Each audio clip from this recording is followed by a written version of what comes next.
avec 3 leaders, donc Brice Ninche, Caporal Grillé et moi-même. Ce qui déjà faisait problème parce que les combattants n'en parlaient pas ouvertement, mais ils n'étaient pas contents.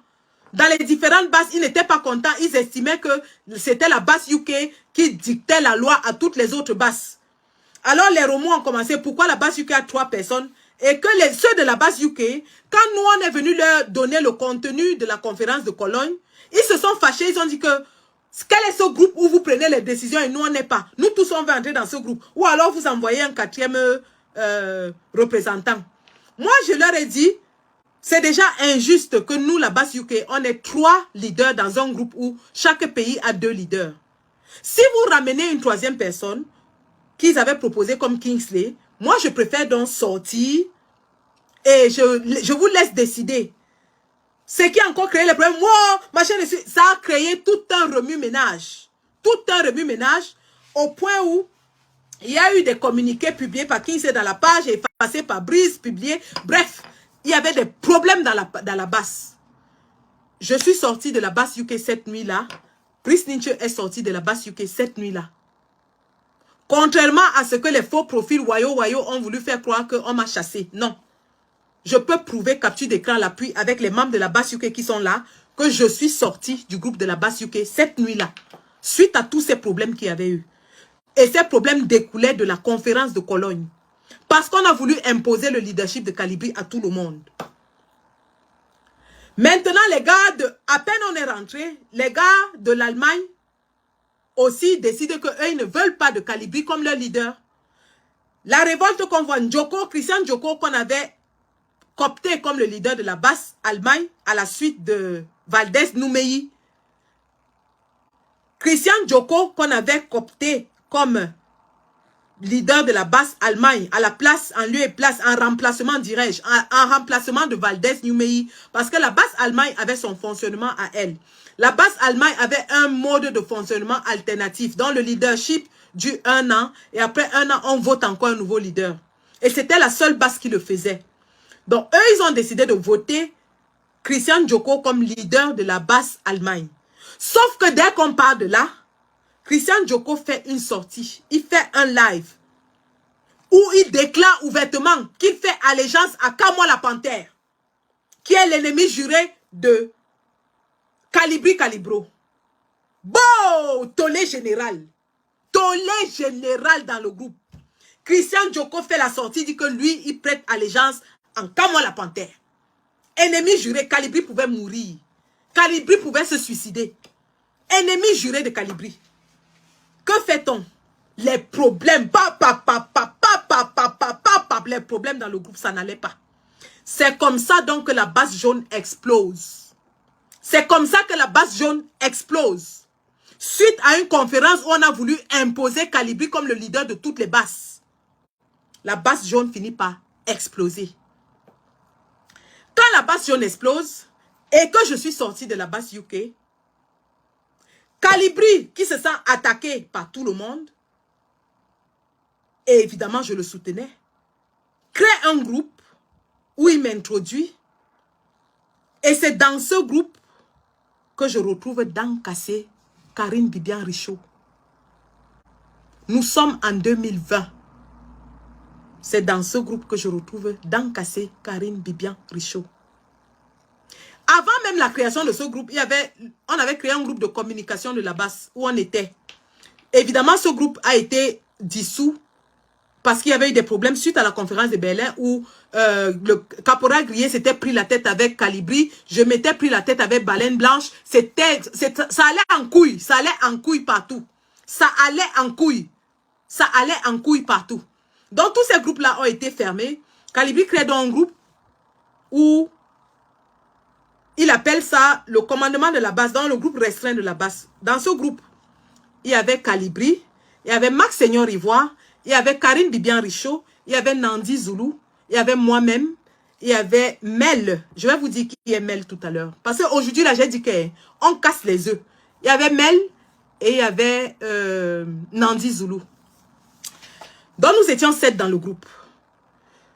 Dans ce groupe-là, évidemment, qui est censé être le groupe de leadership de commandement de la base, je me retrouve avec 3 personnes qui n'étaient pas dans la base. Ida la Camerounaise du Canada qui n'était pas dans la base. Karine Bibian Richaud qui n'était jamais de la base. Et qui a toujours maintenu qu'elle n'est pas de la base. Mais elle était dans le groupe de la base. Et Max Seigneur Ivoire qui n'était pas de la base. Pourquoi Max Seigneur Ivoire se retrouve dans ce groupe? Max Seigneur Ivoire se retrouve dans ce groupe parce que Salomon Tchapchet l'a chassé de chez elle et qu'il est parti du CCD. Donc, pour qu'il ne se retrouve pas tout seul et qu'il a apporté évidemment son soutien à Calibri, il vient. Donc, tous ceux qui étaient pro-Calibri, on se retrouve dans un groupe qui est appelé groupe de la base. Dan Kassé, qui n'avait jamais fait partie de la base, se retrouve dans ce groupe. C'est comme ça donc qu'on se retrouve dans un même groupe. Voilà comment je me retrouve dans le groupe avec Dan Kassé. Un groupe qui est censé être le groupe de la base. Les intrus, les inconnus, les invalides se retrouvent dans le groupe de la base. Évidemment, ce groupe de la base est créé suite au clash avec le professeur Nyamsi. Évidemment, ça faisait partie de l'une des choses qui nous avait explosé avec les autres. Suite au clash avec le professeur Nyamsi, et donc, on se retrouve dans l'obligation de se soutenir les uns les autres. Et on le fait. Vous avez vu comment j'ai défendu mes coéquipiers, bec et ongle. J'ai mouillé le maillot pour cette équipe. J'avais mouillé le maillot. Quelqu'un ici ne peut pas me dire que moi, Sandy. C'est-à-dire que quand ils étaient attaqués, quand ils étaient en danger, ils savaient que je vais monter au créneau et j'écrase. Moi, je ne passe pas par 4 chemins. Hein. J'écrase mes adversaires. Je ne leur fais pas de cadeau. Je ne leur donne pas une chance de se relever. J'écrase et je finis avec. J'écrase. Je suis monté sur tous ceux qui attaquaient Calibri. Je suis monté sur eux comme le caterpillar. Big Mamie est passée à la moulinette. Elle a disparu, éradiquée à vie. Je dis que Big Mamie qui avait dit que Calibri est sénégalais a été éradiquée à vie. Le général Wanto est passé à la moulinette, mais pour lui, j'avais laissé un peu. Salomon Tchatchet est passé à la moulinette. Kamwa la panthère est passé à la moulinette. Tous ceux qui attaquaient Calibri, je les écrasais comme on écrase le manjanga sur la pierre. Et donc, les gars connaissaient ma force de frappe. Donc, ils m'utilisaient comme l'un Chinda, comme l'un Petou, le militaire du groupe. Donc, ce que je n'avais pas réalisé, c'était que, et eux-mêmes l'ont avoué ici quand ils se sont séparés avec moi, ils savaient que Sandy là, elle est un genre. Ils ont créé un autre groupe où je n'étais pas là. Et c'est donc dans l'autre groupe où je n'étais pas là qu'ils décidaient des Letchis, qu'ils créaient les Letchis et qu'ils géraient les Letchis. Et moi, j'étais là comme une boutoukou dans l'autre groupe. J'étais là assise comme ça. C'est quand il fallait aller attaquer les gens qu'on m'envoyait. Alors, dans tout ça, Dan Kassé et moi, on n'était pas copines, on n'était pas amis, on ne se parlait pas, on s'écrivait dans le cadre du groupe. Oui, on s'amusait bien dans le groupe, en tant que groupe, on s'amusait. Là où j'ai su que cette femme peut me tuer, c'est quand elle a mangé l'argent de mon amende. Elle a mangé l'argent que le peuple a cotisé pour payer les amendes.